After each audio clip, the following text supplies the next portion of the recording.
First of all, thank you for being with us today. It's an honor to have you and listen about Myanmar. I will give floor to the Kana to introduce each of the members of the Special Advisory Council of Myanmar. Thank you, Kana. You have the floor. Thank you, Beza. Good morning, everyone. Thanks for attending the briefing today. My name is Conor MacDonald. I'm the Advocacy and Communications Coordinator with the Special Advisory Council for Myanmar. I'd like to start by thanking ACNMU for their generosity in letting us use this space, and to Nick and Beza for making all the arrangements and for inviting all of you today.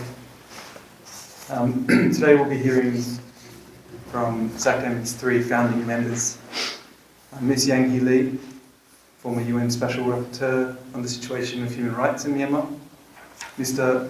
Marzuki Darusman, former chair of the UN Independent International Fact-Finding Mission on Myanmar, and Mr. Sidoti, member of the former UN Independent International Fact-Finding Mission on Myanmar. We'll start with some opening remarks from Ms. Yanghee Lee, followed by Mr. Darusman and Mr. Sidoti. And before I do, I'll just introduce Mr. Ben Lee over there, interim ED of SAC-M. After Yanghee, Marzuki and Chris, we'll open the floor to questions. Thank you. Thank you very much, and thank you for the opportunity to speak with you. And I know that the UN system right now, the whole world is in crisis, and there's a lot of competing demands, and thank you for giving us your very precious time.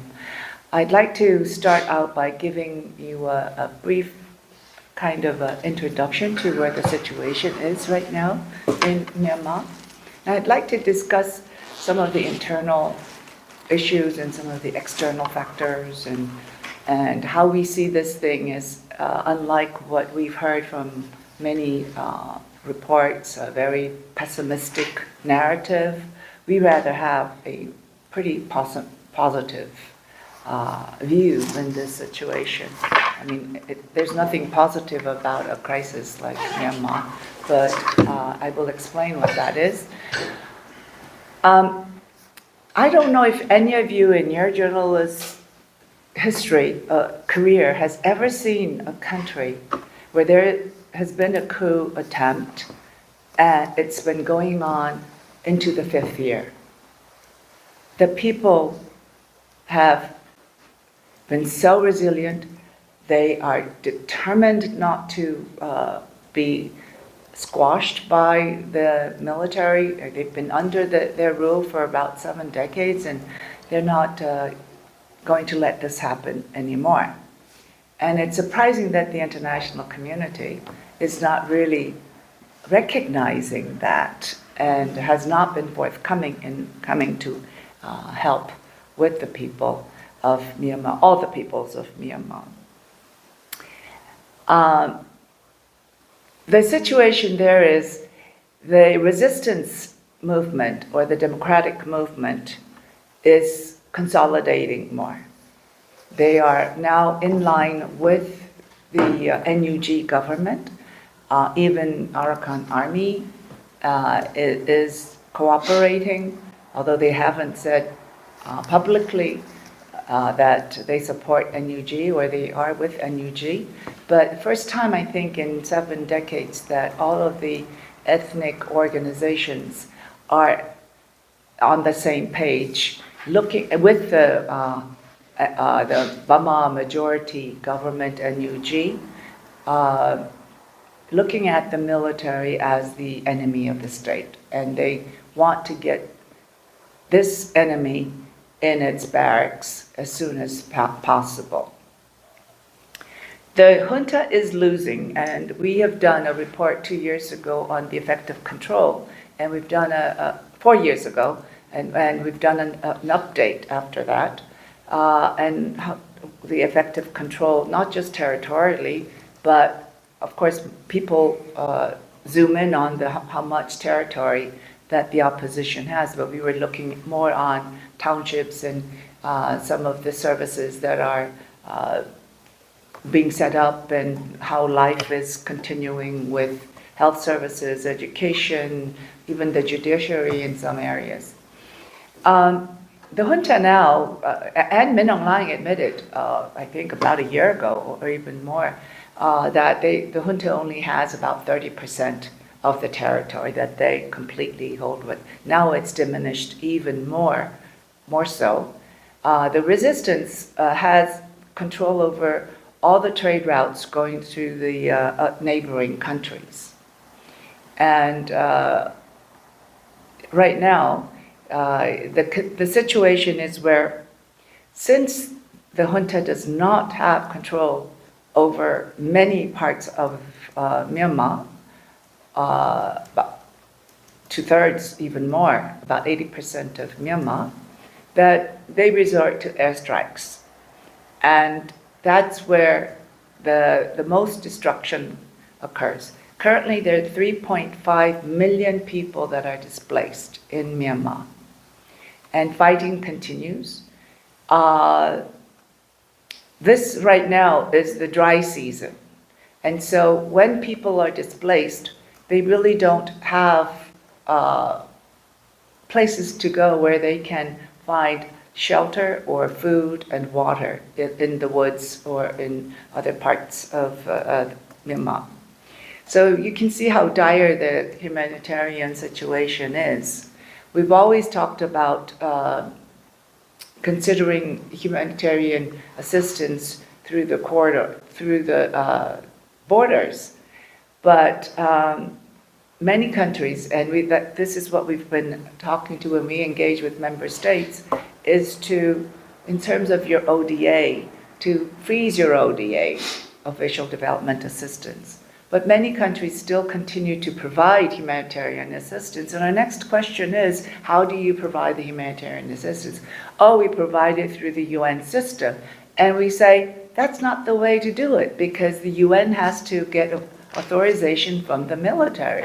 And where will the assistance go to? Only to the places where they have control, to their military personnel and their family, and to Min Aung Hlaing's friends. And right now, the junta is suggesting that maybe we'll conduct elections, and China has given them the green light to go ahead, because many people think, or in China also, will think that once an election happens, then everything will be, fait accompli, and here's a new state, and we'll move on. But how will the elections be held? Where will it be held? Will it be representative of the country? And any time that it's leading up to the election, whenever it will happen, there is going to be more violence, more airstrikes, because they will have to clear the ground so that the SAC supporters can come out to vote. We are seeing assistance, the resistance-led nation-building effort is really in it's moving. They started with this a few years ago, and it's really rolling. And as I said, the resistance forces, our ethnic organizations, are now seeing eye to eye with the NUG in how to proceed. Some of their military commands are now under the, not all, most of the ethnic armed organization. The military armed part is under the Defense Ministry of NUG. This is the landscape of the internal Myanmar. The external issue is, I'm sure the buzz in town is the infamous person in Washington, D.C., the White House, and the pivots out of Myanmar from Trump's administration. I don't know if he has a policy for the Myanmar yet, but clearly it seems to be a pivot away from Myanmar, which in essence, will be surrendering Myanmar to China, and China will step in to fill the void. China is very interested in Myanmar. They have a lot of projects in Myanmar, and 30% of the projects that they currently running and want to really get a jump start on is under the control of the junta. 2/3 is under the control of the armed forces. I just got a figure yesterday that out of 14 Chinese projects in Rakhine State, Arakan Army has control over 11 of them. And the US funding freeze, that's really going to hit Myanmar humanitarian aid. As I said, 3.5 people have been displaced.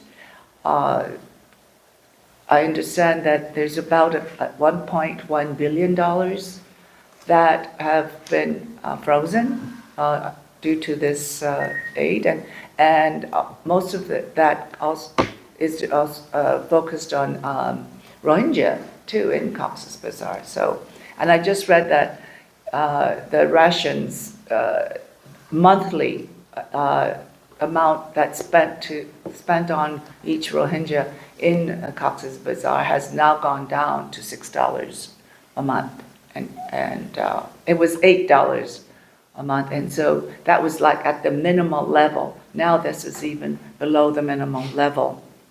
Now the reasons for optimism is that the resistance movement is consolidating. The NUG government is consolidating. And I hate to hear this narrative that the NUG government in exile. And I just like to point out that the NUG government is not in exile. The acting president is in country, the prime minister is in country, defense minister is in country, many of the deputy ministers are in country. And as I said earlier in my opening, that the optimism is the armed resistance organizations are now working hand in hand with the NUG. But what's most important are the young people. Anyone who's experienced democracy, even under Thein time, pseudo-democracy, they're not going to let it go. They're so used to having freedom of speech, freedom of association, freedom of movement, and the only way that there is hope for Myanmar are the young people. And another indication of the junta really in dire situation is the forced conscription law. They've even extended it to an older men and to women. And I think I need to stop here to let my colleagues. Yeah. Thanks, Yanghee. Marzuki. Okay, thanks, Conor, and thank you, colleagues from the media to set time aside to meet with us. Much appreciated. Good to meet previous friends in the UN. I'm tasked to bring out the tail end of the story, and that is ASEAN. But I'd like to just draw your attention to the enormity of the issue. Towards the end of last year, the junta began to use the so-called thermobaric weapons. They're known as aerosol. Also as aerosol weapons, seemingly chemical-like unlawful weapons. And so there is a case to be made here that this merits UN investigations as to whether or not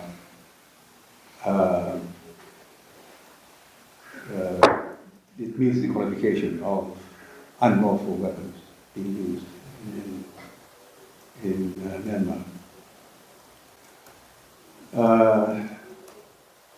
Just to give you a sense that if we then superimpose this on the global map, this is a Syria-like context. The other thing is, of course, the aid cuts from the US post-Trump executive order, which, as Yang was pointing out, could create, in a real sense, going out from the existing conditions, a Gaza-like situation. And that gives you a sense of the scale of this conflict. Now, ASEAN has been remarkably successful on the basis of this ASEAN centrality notion to, in a way, scale down the conflict into a local spat, if you will, while at the same time letting things take their course. Now, at some stage in our investigations, with the help of many NGOs on the ground, youth, Yang was saying, the total assault on the democracy movement, the total number of assaults, would be comparable to the sum total of assaults in Yemen, Sudan, and Syria. In terms of numeric counts. Now, this now falls on ASEAN to, it's on ASEAN. And therefore it is, ASEAN is failing in its mission to secure peace and security there. And if we go back when this all happened in 2021, a couple of months after the February coup d'etat, it came out with a 5-point consensus. The debate now is to go beyond the 5-point consensus, but it's useful to be reminded of what is the 5-point consensus. The only important thing here is this. First, there shall be immediate cessation of violence in Myanmar, and all parties shall exercise utmost restraint. Now the debate is, do you go for an alternative to the 5-point consensus, or do you build on the 5-point consensus? In any case, it will have to start with a cessation of violence. So we're back to the beginning again. See? So we thought perhaps it might be time for ASEAN to be presented with a set of ideas, because they're so lacking in innovation, creative ways of resolving this issue. Perhaps being guided by the statement of the High Commissioner that it might be this year that we are going to see the signs of an end game. A day after, that was the term used by the High Commissioner. And therefore, to propose to ASEAN that a two-tiered platform be initiated, which brings together all the relevant stakeholders, and at the same time, also to bring together the resistance actors by initiating scaled up humanitarian efforts that would involve the ASEAN Plus partners. This would include South Korea, Australia, Japan, and the whole group of ASEAN Plus actors. So, with that,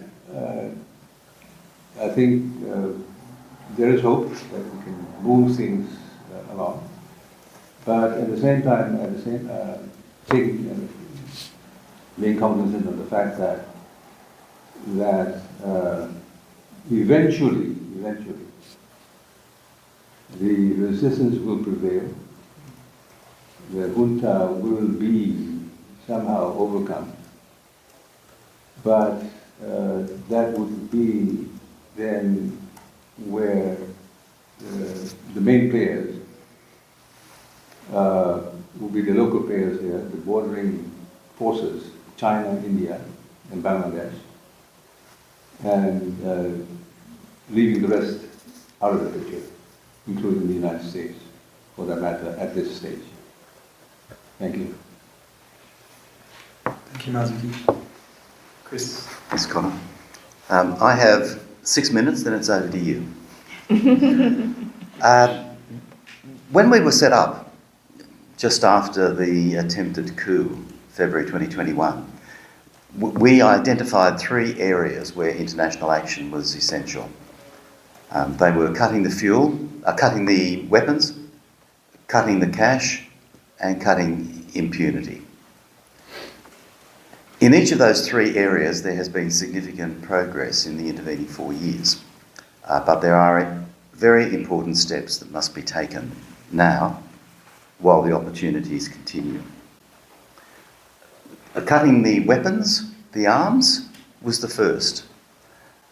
We've been pleased to see the extent to which mostly Western countries have imposed arms embargoes on Myanmar's military. That was absolutely critical, and it remains critical.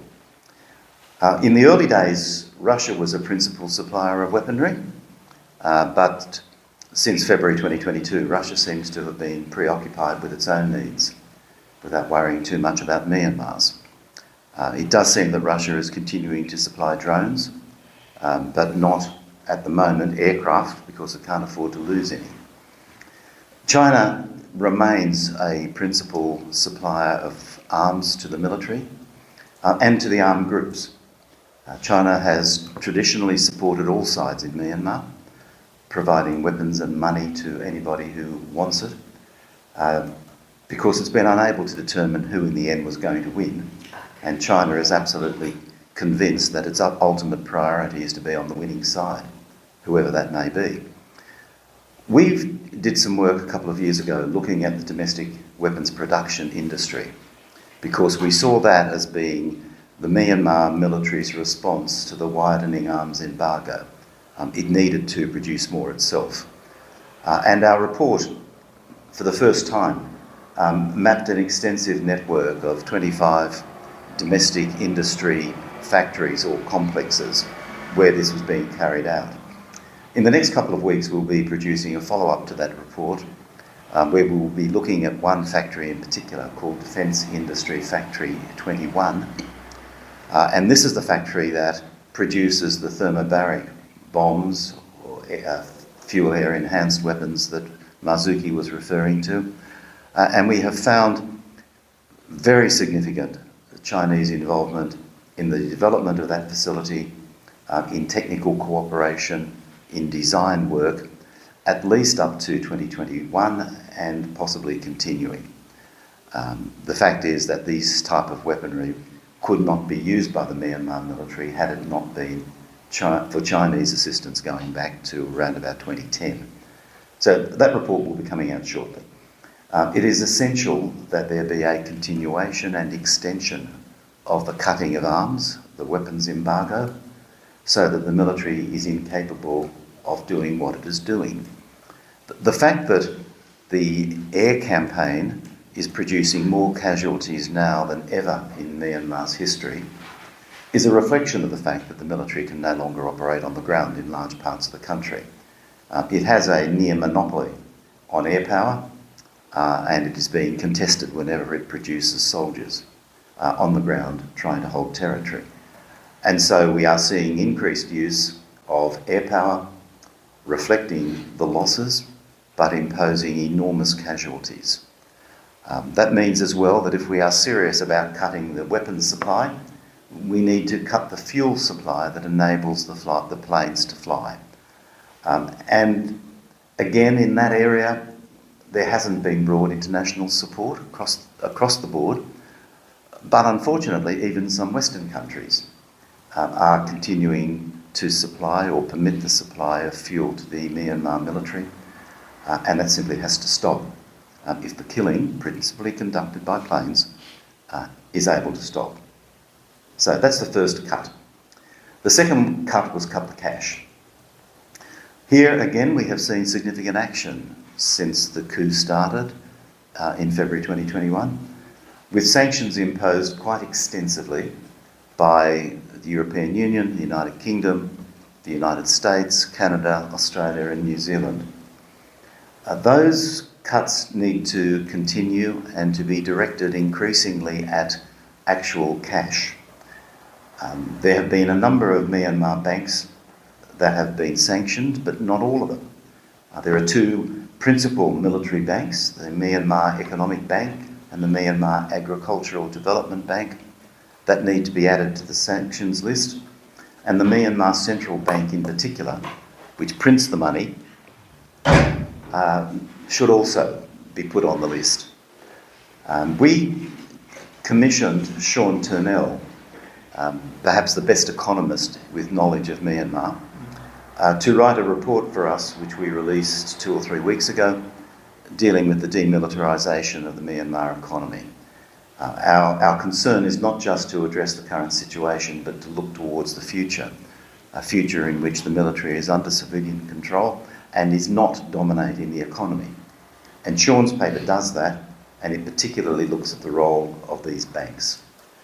The other area in which sanction extension is necessary is against persons and entities that are dealing with sanctioned institutions, including the oil and gas enterprise and the state-owned banks.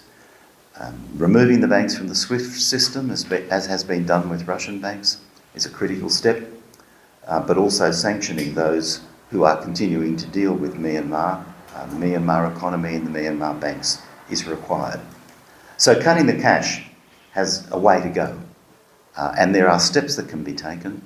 There are unilateral and multilateral steps that can be taken by Western countries that have done this in the past, essentially bypassing the obstacles of the Security Council.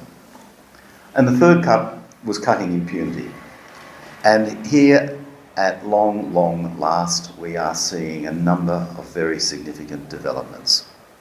The first was the application by the prosecutor of the International Criminal Court to provide arrest warrants for the dictator-in-chief, Min Aung Hlaing. For reasons that we don't understand, the pre-trial chamber of the International Criminal Court has not yet ruled on that arrest warrant application, even though now it's been before the court for some time. We hope that we will get that warrant issued quickly, and we hope even more that we will see other warrants sought by the prosecutor, so that more broadly than just Min Aung Hlaing, it is possible to see action taken against the senior leadership. We don't expect to see any of them on trial in The Hague anytime soon, but arrest warrants are a necessary first step. The National Unity Government, some years ago, 2021, made a declaration under Article 12.3 of the Rome Statute, accepting the jurisdiction of the International Criminal Court across Myanmar and backdated to the commencement of the court. The court has not accepted that declaration at this stage, but it needs to do so that it is able to look beyond the Rohingya clearance operations of 2017-2018 to everything that has happened elsewhere in Myanmar. So we are urging the court to accept the declaration from the National Unity Government and broaden its investigations. The second level where cutting impunity is having an effect is in the actions in the Argentine courts under universal jurisdiction. This is not the only international jurisdiction proceeding in national courts. There are a number of countries where either investigations or even prosecutions are taking place, and that is, of course, extremely welcome and needs to be advanced.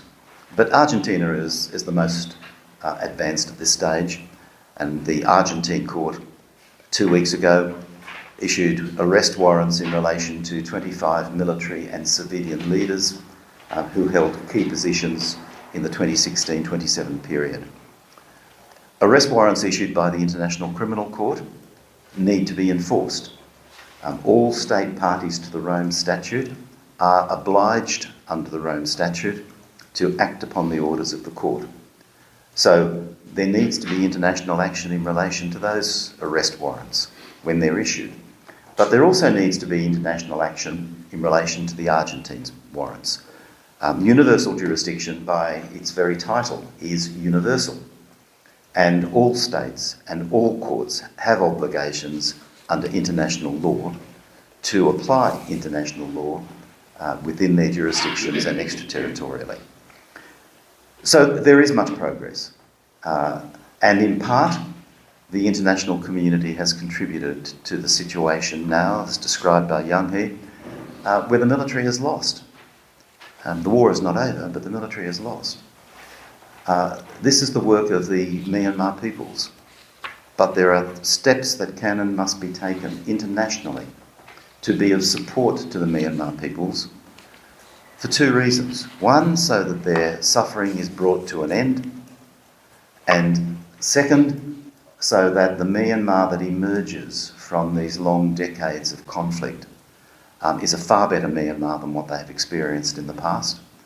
One in which human rights are respected, people's rights are respected, freedom and democracy are enhanced. That's their vision. It's not our vision, it's their vision. And that's why the revolution, more than 4 years after the coup, is continuing. Because the people of Myanmar, particularly the young people, have said very clearly, we are not going back. We are not reverting to what existed before. Thank you. And welcome, John. I was saying before that you always turn up, and I was getting fearful that you weren't today. Lovely to see you.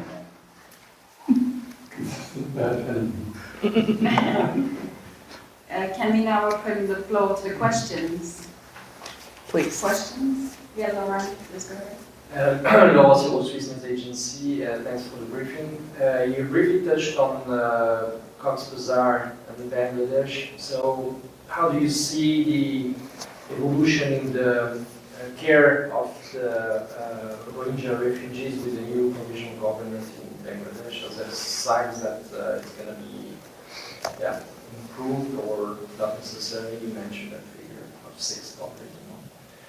And then, so there seems to be a consensus, unprecedented consensus between ethnic groups in order to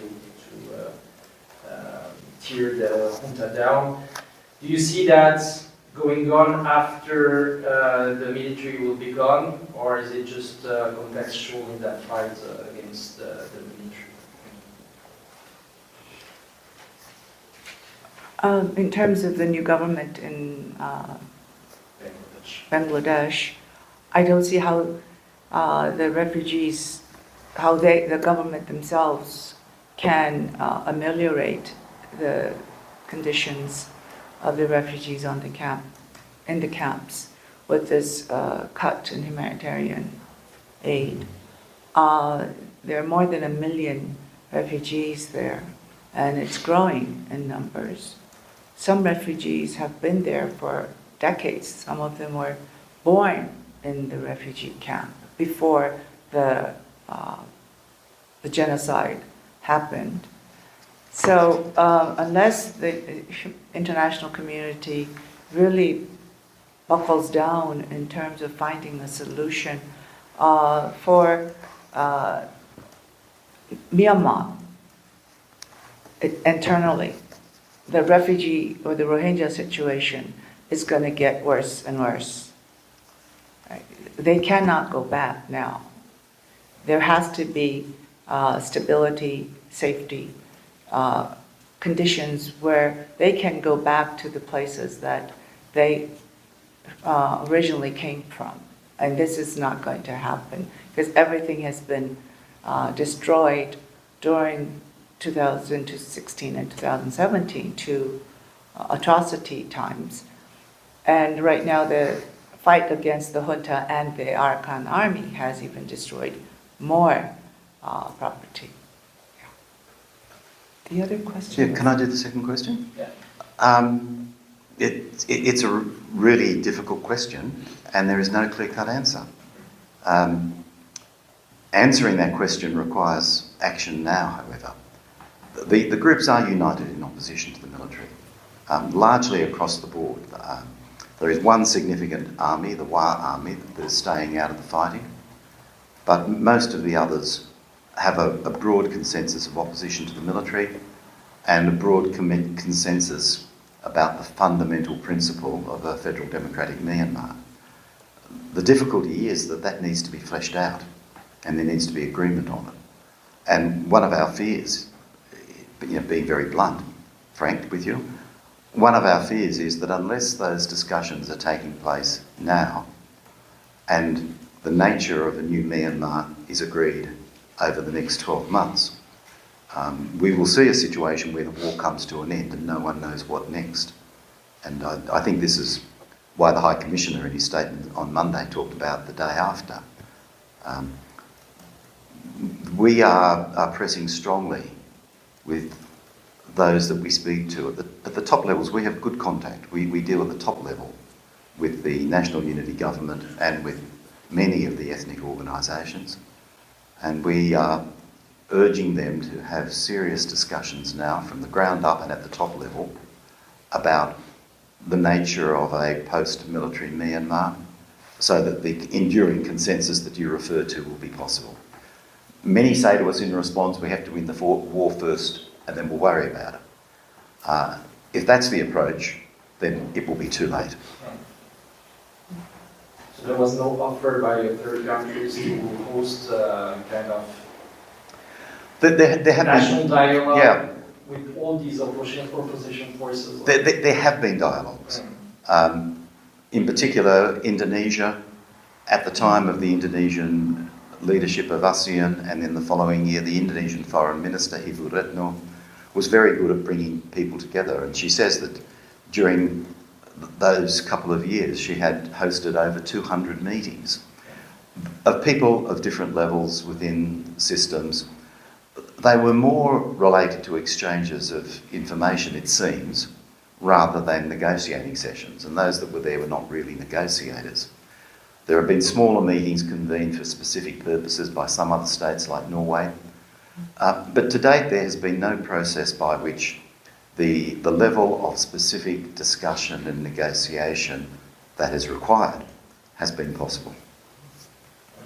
And just to add, this is one of the issues that we're raising with ambassadors here this week.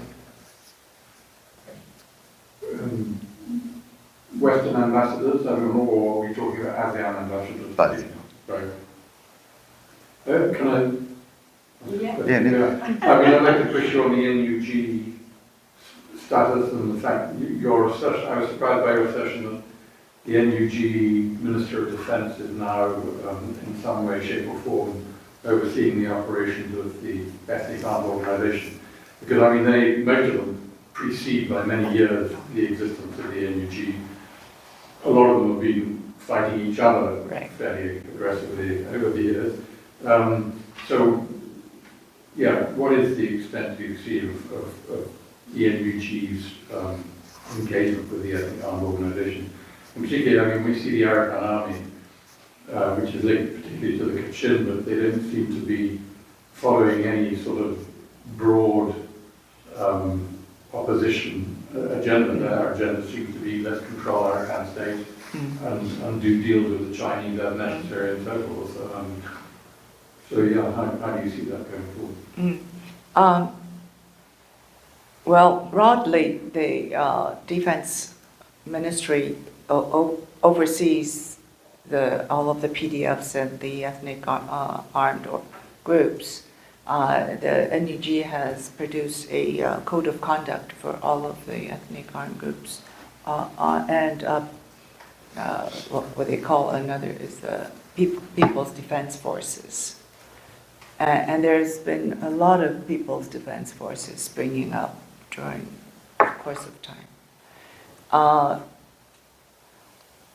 As you said, there's a long history of their own modus operandi, but at least what we feel and what we observe is that they're not objecting to the NUG umbrella, at least. That, I think, is a great improvement in the current state. And we may not see this last a long time unless, my colleagues were saying, the institutional state-nation building has to be all fleshed out and sorted out. And this is what Marzuki was referring to, the ASEAN Plus initiative. It's a parallel track would be to bring all the stakeholders, because right now ethnic armed leaders are talking to another one. They are having, even with the NUG, they're talking on a regular basis, but they're doing it more bilaterally. And when there are airstrikes, that regular base gets postponed.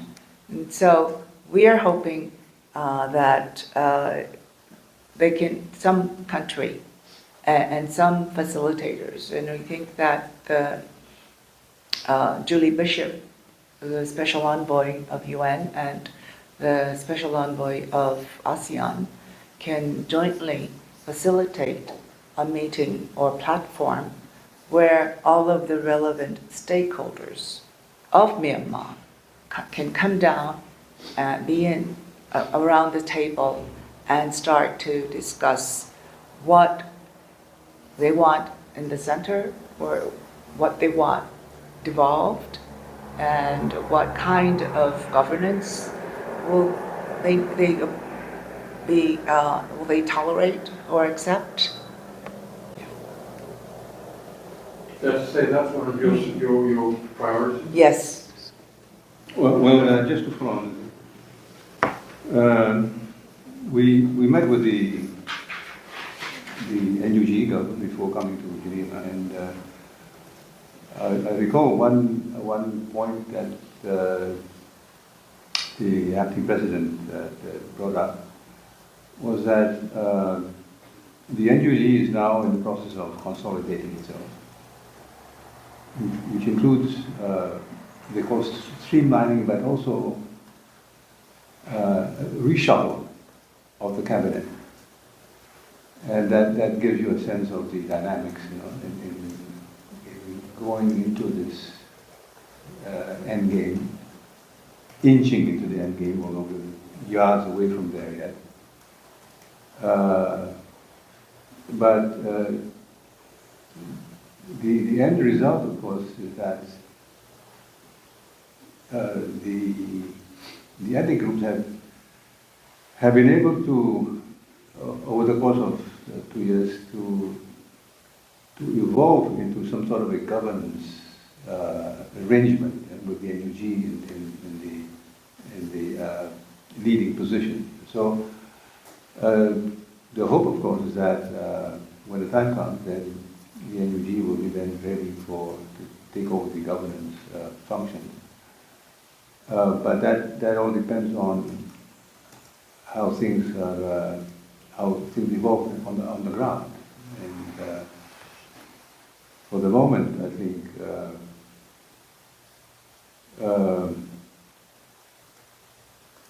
although both sides feel that only a political solution is the way out, they are still resorting to a military kind of a solution until the time comes. So it's all in flux at the moment. But there's a logic to this whole process. Chris, John. I was wondering in your conversations in Geneva if you'll be also meeting with the ambassadors of China and Japan. And I've got a second question on the high use of drone attacks on medical facilities, if you've got an up-to-date. It's a very high number, doesn't get much visibility. I've written about it occasionally. But if you have an update on that, thanks. First question is easy. On this occasion, no. We have met with the ambassador of the DPR of Japan on one occasion.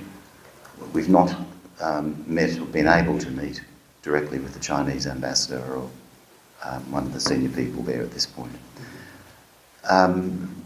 Drone attacks? I don't have the current data on It's a that. very high number. Yeah. Yeah, we know it's an extremely high number. And as I mentioned, there are still drones coming in from Russia. We understand, I've seen reports, but I don't have direct knowledge, that there has been discussions between the Myanmar military and Iran about getting access to the Iranian drones that have been so successfully used by Russia in Ukraine. We have not been able to verify that, so I'm just telling you that it's a report, that's all. Interestingly, there is increasing production and use of drones by the resistance armies. The technology is reasonably straightforward, and when I said earlier about the military having a near monopoly in the air, it's because it's not a total monopoly, because there's some of these attacks. The use of drones by the resistance has tended to be more symbolic than tactical. There have been a couple of drone attacks on Naypyidaw, the capital, particularly army camps there. There's also been a couple of drone attacks on military industrial defence factories. So that it's an area that I think we will see develop if the war continues indefinitely, that the resistance will use them much more. But at this stage, it's predominantly military. Also on the, I haven't read your report, so I'm a bit keen to go through it, but despite all these situations, foreign direct investment has gone into Myanmar in quite a substantial amount in various industries, and a lot of it by Western investors and Asian investors. Is that continuing? And given the geopolitical shifts right now globally, how much the fact that it's a resource-rich country could tip all this upside down? It has continued, but it would appear to have continued at a much lower rate coming from Western countries. It seems that there has even been a reduction in Chinese investment in Myanmar since the coup was attempted last 4 years. You know, I think that investors need to be extremely wary because they may lose their dough. It's an uncertain situation. Many Western companies have pulled out, including some of the oil majors, which is very positive. And we have seen other Western countries withdraw from joint ventures with military-owned companies, which is very positive. In both those cases, it very much follows on the work done by the fact-finding mission in 2019 on the economic interests of the military. So that is happening. There is still FDI, but nothing like, from our information, nothing like what it was previously. And increasingly, companies are concerned about staying in bed or getting into bed with the military because it's a very uncertain proposition. The Chinese government is certainly interested in Chinese projects, but I'm not aware of any new Chinese projects of significance starting since the coup attempt in February 2021.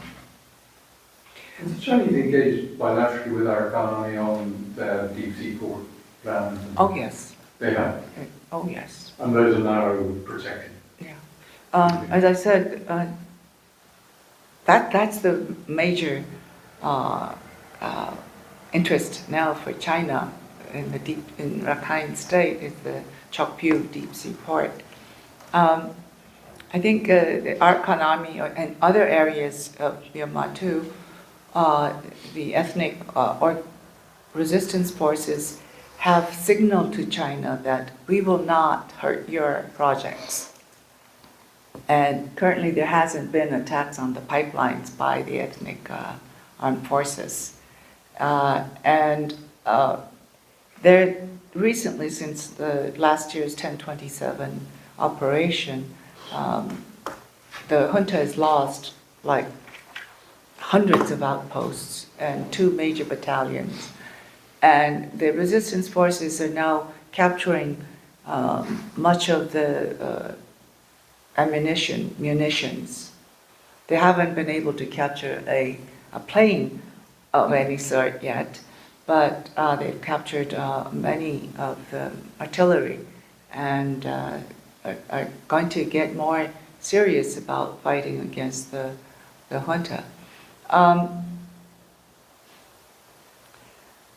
The sheet that's sitting around here is a QR code to Chantanel's report, and Chantanel gives some really good recommendations to how to demilitarize the economy of Myanmar in the future. Can I have just one thing on that, Nick? It's significant that the Arakan Army controls all but 3 of the townships, which a township is just a local government area, it's not a town necessarily. 3 of the townships only in Rakhine State are held by the military, kind of. One of them is Chokpyu, which is the Chinese port. The Arakan Army has now started shelling military bases outside Chokpyu. Essentially, they can take it whenever they want to. And to me, the fact that they haven't taken Chokpyu at this point is an indicator of their understanding with China about how they'll go about protecting Chinese assets. Are they getting something back from the Chinese? Well, they were getting a lot of weapons from the Chinese. Directed. China has provided weapons to many of the ethnic armies, mainly through the Wa and also the Kachin. The Arakan Army is now armed with high-quality, heavy military equipment, which it's captured from the military. So it's got long-range artillery and tanks and all the rest of it. But in earlier days, before the war has become as high-powered as it is now, it was Chinese arms that the Arakan Army was using.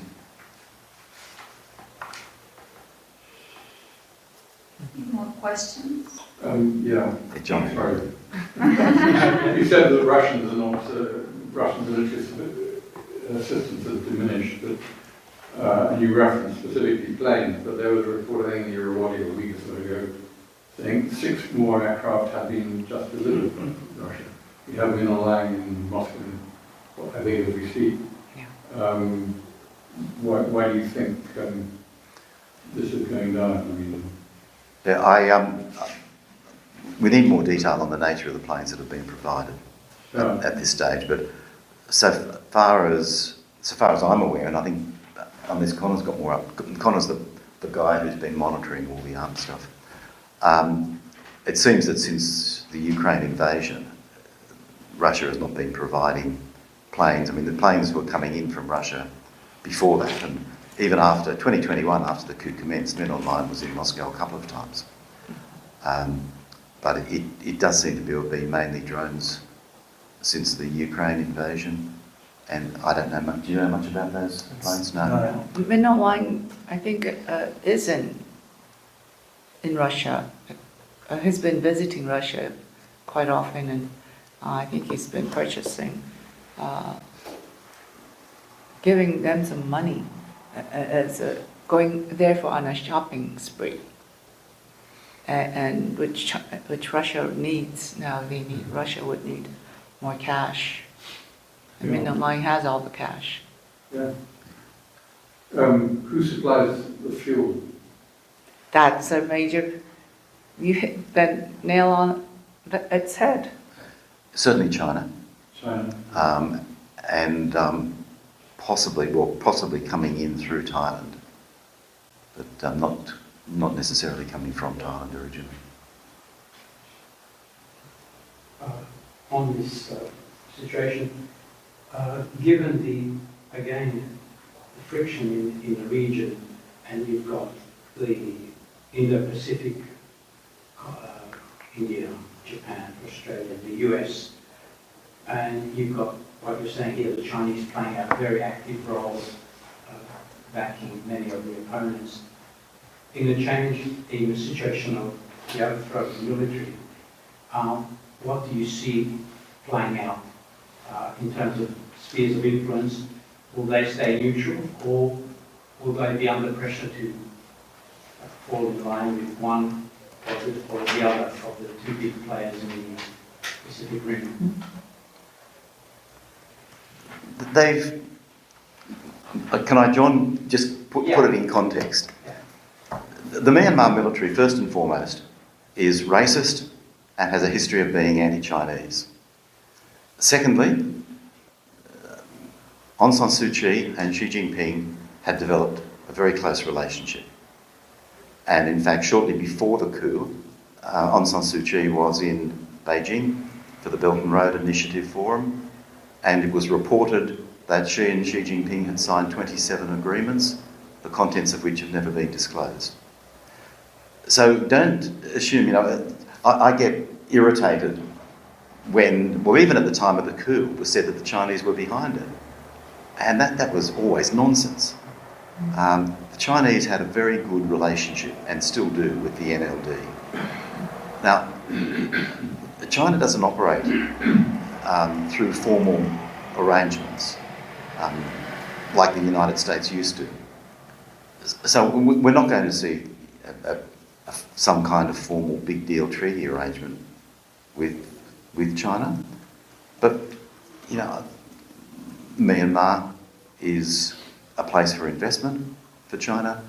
Myanmar is China's neighbour, and through Chok Pyu, that Nick referred to, China has for the first time a land link directly from China to the Indian Ocean.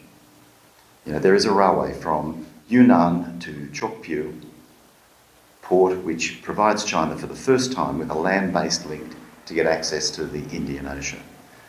Myanmar will inevitably be close to China in every sense, and not just physically. The question that other countries need to address is how close they want to allow that relationship to develop, and do they in fact want to also be engaged with Myanmar so that Myanmar has a diversity of interests. But the only violence we have seen against Chinese in Myanmar in recent years has been in military-controlled areas, and really under the auspices of the military. So I don't think we should say that there is any love lost between the military and China, except it is a classic relationship of convenience. But do you see this close relationship going down well in Rubio's State Department? He's been very vocal on the situation with the Philippines, for instance, in the last few weeks. He's been... Will they sit on the stand and watch all this play out? Are they really interested beyond rhetoric? Sorry? Are they really interested beyond rhetoric? I actually don't know that the US is particularly interested in Asia at all. Well, Rubio's had a lot of meetings with the Philippines. He does a lot of talking, but, there's... the art of the deal requires a great deal of huffing and puffing before a transactional relationship is entered. Are we seeing anything more than that? And I raise that as a genuine question, because I'm not seeing anything more than that, and so I don't know what the answer to your question is. During the early part of the coup, we saw China kind of sitting on the fence, not moving, and lo and behold, Russia took advantage and kind of moved. In that first year. Yeah, that first year, swiftly into Myanmar. And there was a lot of bonding romance between Min Aung Hlaing and Russia leadership, and defense ministers been coming to, Russian defense ministers been coming to Myanmar a couple times. But now as the war has been progressing, and China doesn't like instability on its borders, and the scam centers, and all that recent big cases happening, and China now sees that the military, China is very pragmatic, and so China will be on the side that wins. We feel that way. And if it's the ethnic resistance forces, the NUG, then they'll side with NUG and the ethnic forces. And as well as pragmatic, the other adjective I would add about China is rational. Mm. If may I ask something? After all the things you said about China, I want to return to your opening remarks, Ms. Lee. If I'm not wrong, you said US is pivot away, and that's kind of making surrendering Myanmar to China. So after all these remarks, should we consider this as a positive thing or a negative thing? I don't know where we are standing with this. I think that's for everyone to decide how to see this. You know, we're just saying the fact that China is moving in more closely. And it's by default, you know, that the US is out of the picture. You hear these hearings in the Senate. There was a question to the defense minister. He didn't know where Southeast Asia was. So that gives you a sense of the limitations of the U.S. Foreign policy at this stage. But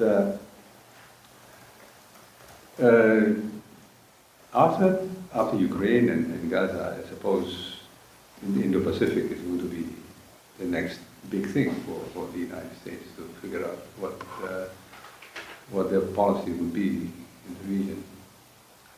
But to follow on what Chris was saying about the junta, it's if you talk to the Thais, for example, who are very close on the ground with the situation, ASEAN is still very important for Myanmar, and they will want to have ASEAN eventually seal the conflict, resolve the conflict. And if by default priorities are changing, Indo-Pacific comes into the picture, then I suppose the resolution of the conflict in Myanmar will happen at a lower level of, let's see,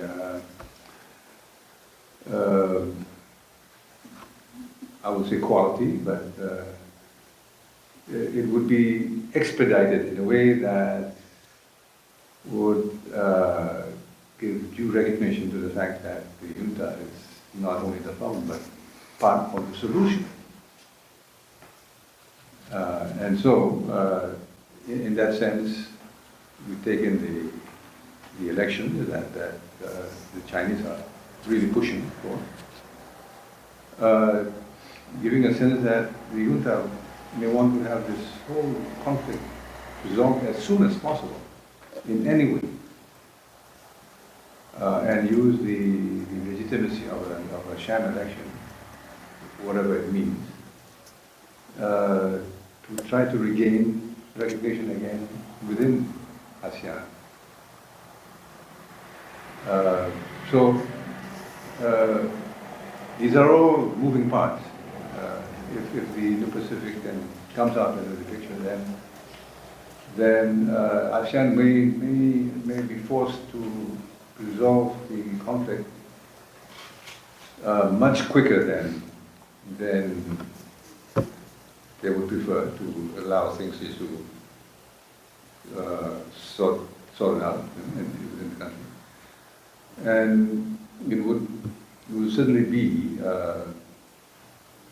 an issue where the junta will have a new lease on life. May I just make Yeah. two quick points? One, Daisy, in response to Yeah. your question.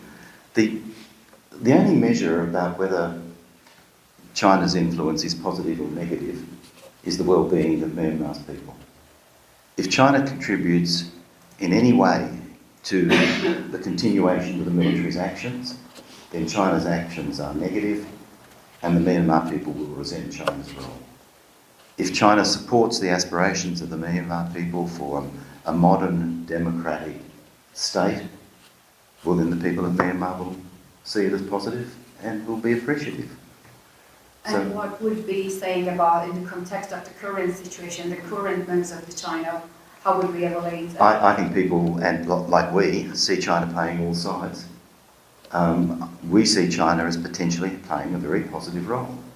It can play an extremely positive role. But at the moment, it's hedging its bets. No?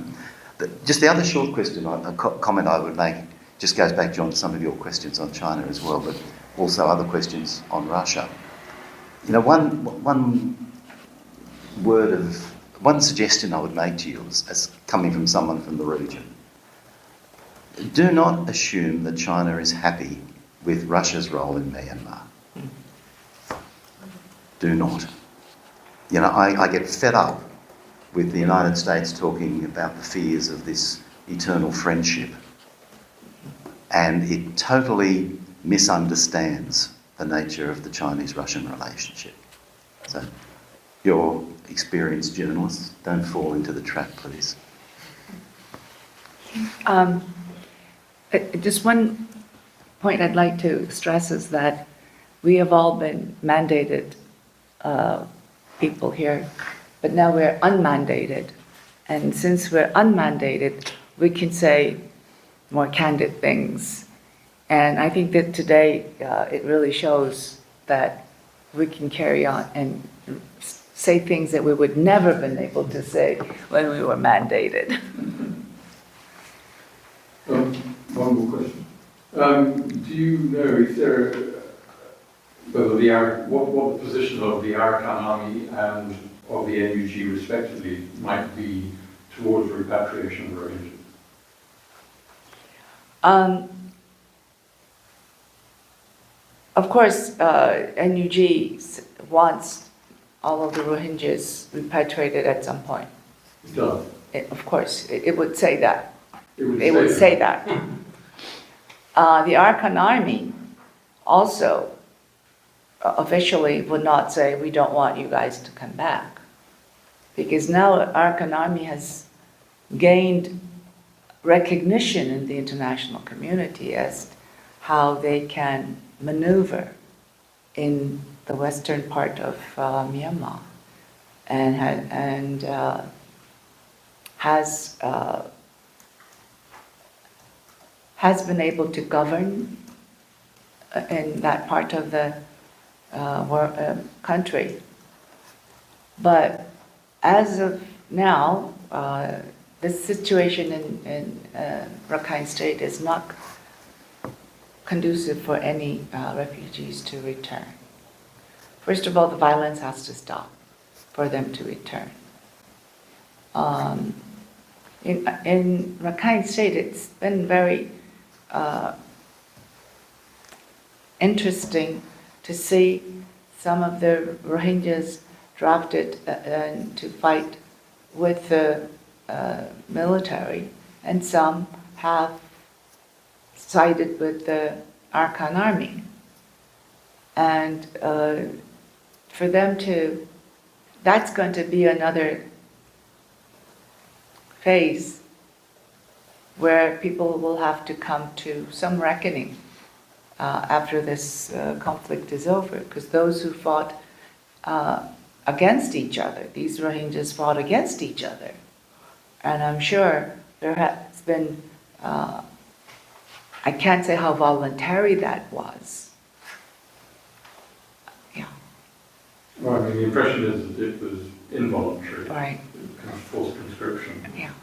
But even allowing for that, the impression is that the Arakan army itself isn't particularly sympathetic, if you like, to Rohingya interests.